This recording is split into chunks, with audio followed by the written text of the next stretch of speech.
Hey there, instructional leader. Welcome to the Catching Up with Casey show. If you are anything like me, then you envision collaborative learning communities in which the vast majority of educators are eager and inspired to go to work, feel valued and empowered while at work, and end each day with a great sense of purpose and fulfillment.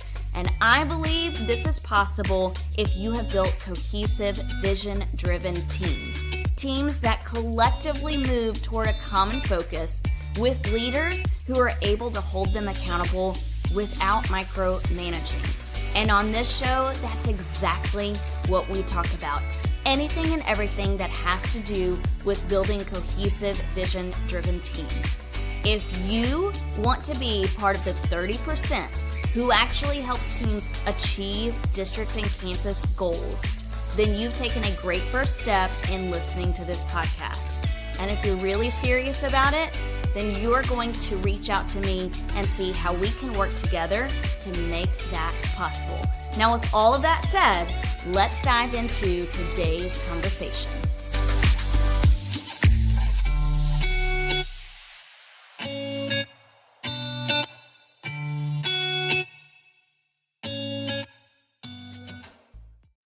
Well, hey everybody, welcome to tonight's show. This is actually episode 98, I believe, and I really can't believe that it is episode 98. We're getting so close to episode 100.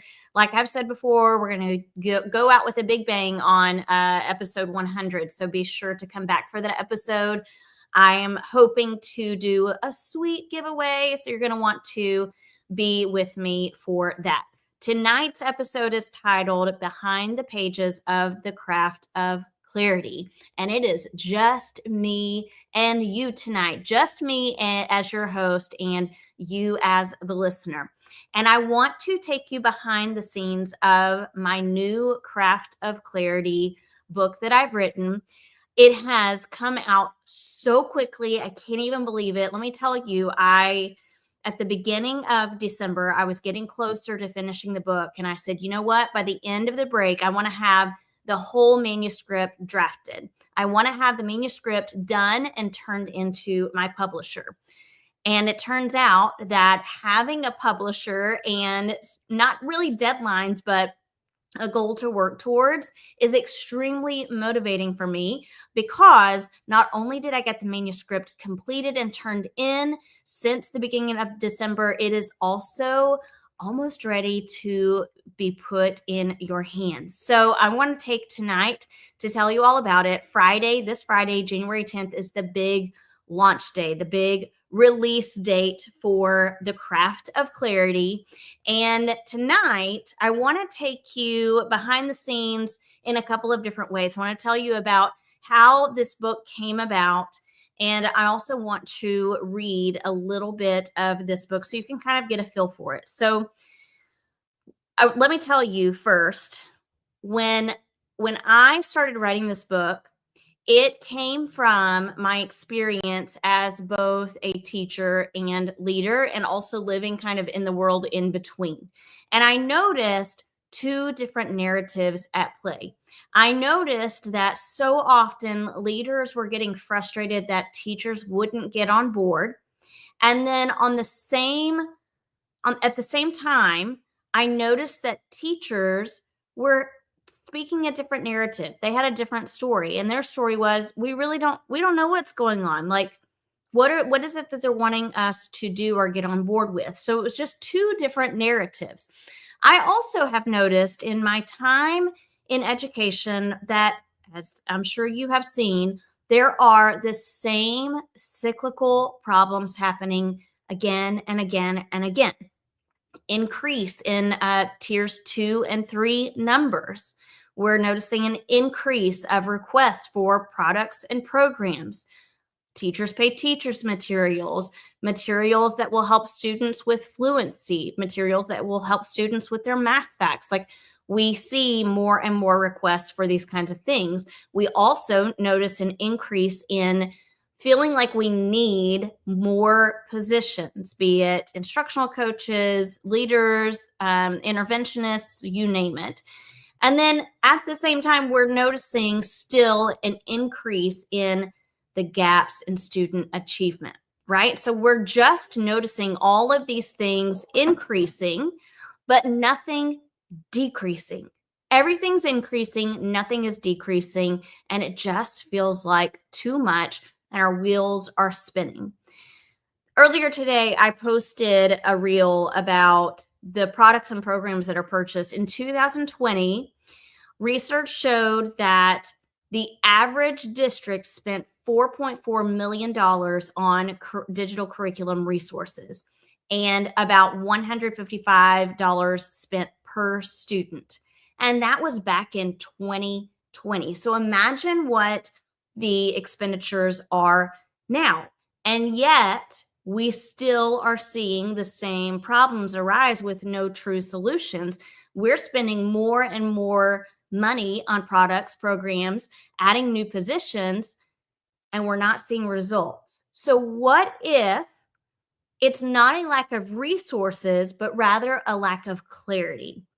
What if what we're missing is clarity? I want to tell more about this later. Now, I'm going to be talking about how to bring clarity to some very specific things that people may be lacking clarity around this Friday. If you want to join me for that free session, it's going to be like a lunch and learn session at 12 o'clock p.m. Central Standard Time. You're going to go to bit.ly/more stuff. This link is going to be in the notes, but I'm going to be talking about how we can provide clarity over clutter. Now, let's get back to the book. Let me tell you about who this book was written for and who should read it. So I've got it in my hands. This is the proof copy, and it was written for instructional leadership teams or instructional leaders if you're reading it independently, okay? And if you are reading this book, you are probably someone who wants to create alignment on their campus. You're someone who wants to foster commitment and gain buy-in, or you are a leader who really wants to bridge gaps. But when I talk about bridging gaps, yes, I absolutely am talking about bridging student learning gaps, but I'm also talking about bridging the gap between the narratives that are happening between teachers and leaders so that we are able to better close gaps in student learning. Okay, so that's who should read this book, Instructional Leaders, or it would be best if it was your instructional leadership team. You could go through a book study together around this book.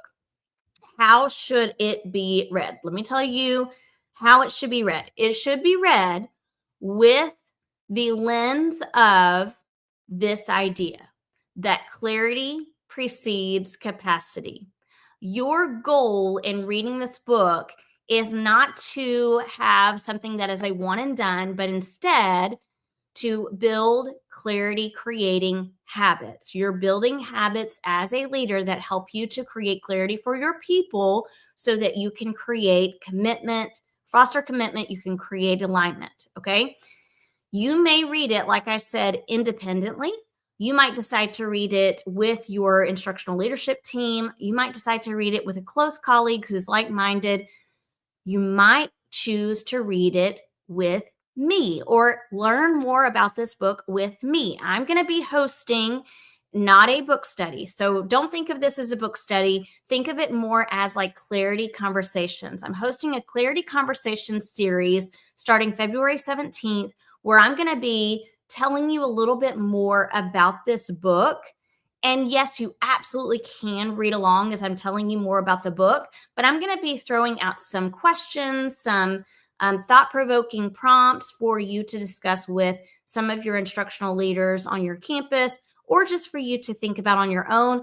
And the best part is you're going to get to engage with me as the author in this free platform. We're going to be using Marco Polo as a platform for the Clarity Conversations series. You can find out more about that at bit.ly/craft of clarity. Again, that's going to be in the show notes as well. In addition to that, if you're one of those people who's thinking, I want to take it a step further, I want to do the deep work, and I want to truly learn how to create clarity for our campus starting this semester, then I suggest you upgrade to the Clarity in Action cohort. And that's where I'm going to very intentionally be coaching you through the clarity cycle framework, which is what I talk about in this book. So again, you can learn more about that at bit.ly/craft of clarity. It'll tell you about the Clarity Conversation series and how you can upgrade to become part of the cohort.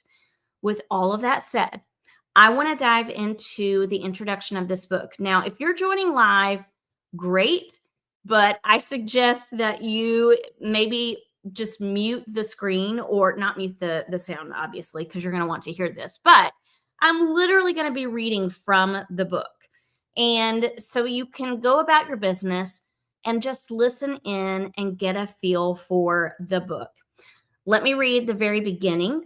Here's the quote that I have included that sums up this entire book. Are you ready? Yes, clear is kind. Let me pause there. How many of you have heard Brené Brown's phrase, clear is kind, right? You probably have used it. I have said it myself. Here's the thing. We have to understand how to create clarity. What is it exactly that we are wanting to be clear on? So here's how I continue that quote. Yes, clear is kind, but creating clarity is more than a moment. It's a leadership habit we build daily. It's the work of aligning people, cutting the noise, and turning potential into progress. Because in leadership, clarity always precedes capacity. Ready to dive in? Here is some of the introduction. Bridging the gap and building commitment. There are usually two different stories at play when campus or district leaders try to get teachers and staff to buy in, only to encounter what looks like resistance. But what if the issue isn't about buying in at all? What if bridging the gap is really about alignment and building a culture of commitment rather than compliance? In their book, School Culture Rewired, the authors describe culture as a school's personality and climate as its attitude. I believe that when leaders push for buy-in, what they're really working on is climate, something rooted in feelings and attitudes, but feelings fluctuate. And if leadership's focus remains on buy-in, the two worlds, teachers and leaders, will continue to operate on separate tracks, each with its own narrative. True alignment requires more than attitude shifts. It requires a culture change. The dictionary defines commitment as the state or quality of being dedicated to a cause. I say that commitment means we strive toward a shared purpose, even when it's hard to buy in emotionally. When we're committed, we don't just follow along because we feel good about something. We stick with it because we believe in the greater goal. This kind of commitment is what binds teams together and keeps them moving forward, even through discomfort or doubt.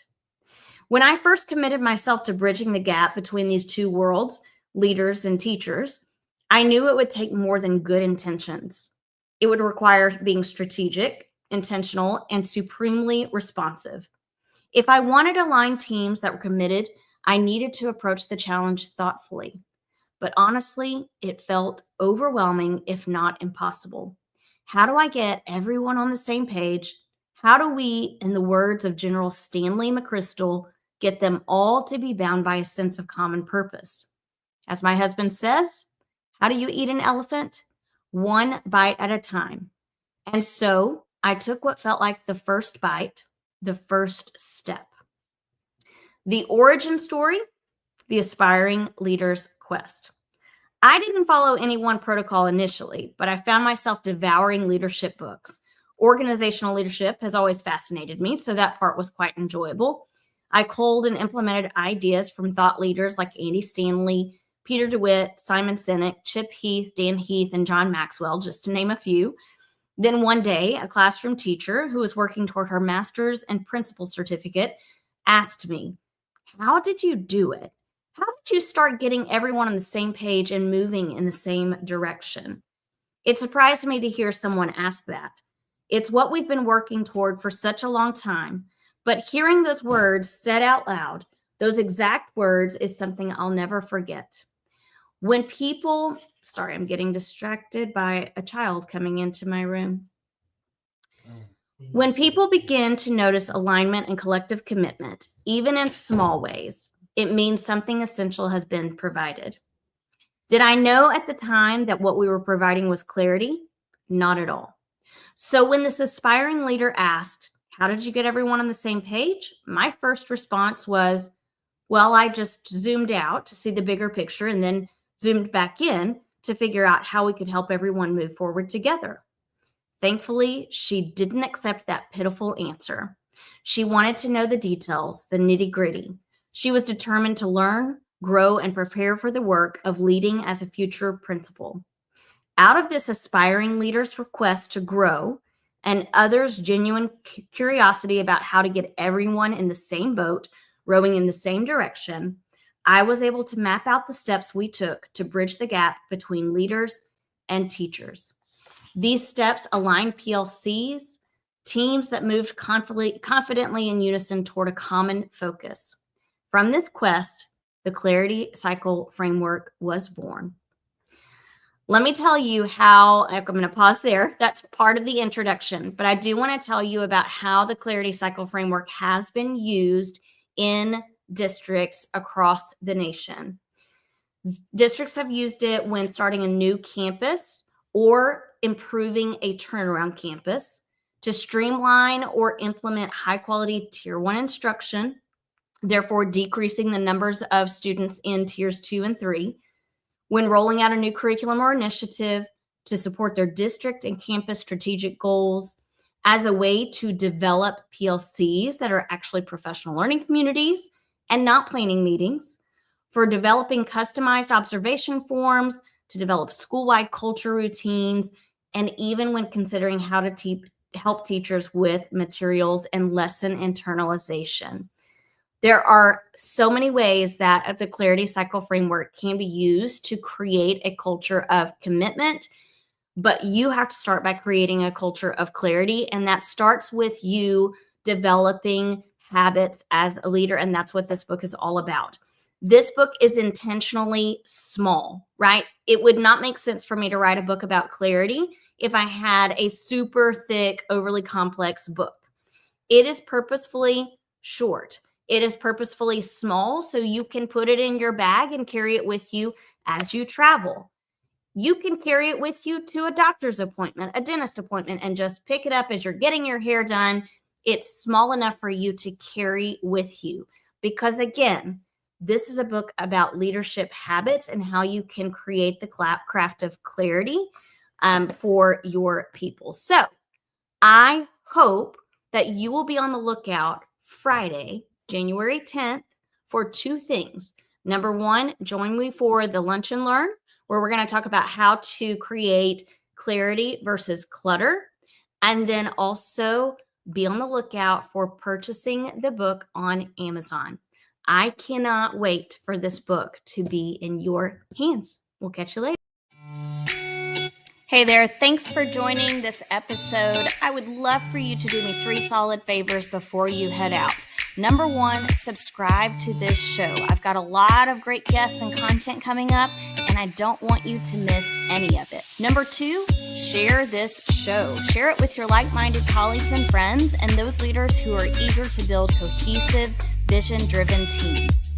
And finally, connect with me on all the social media platforms. You can find me at Catch Up with Casey on Instagram, YouTube, and LinkedIn. Until next time, go off and create teams that leave people feeling inspired, empowered, and eager for more each day.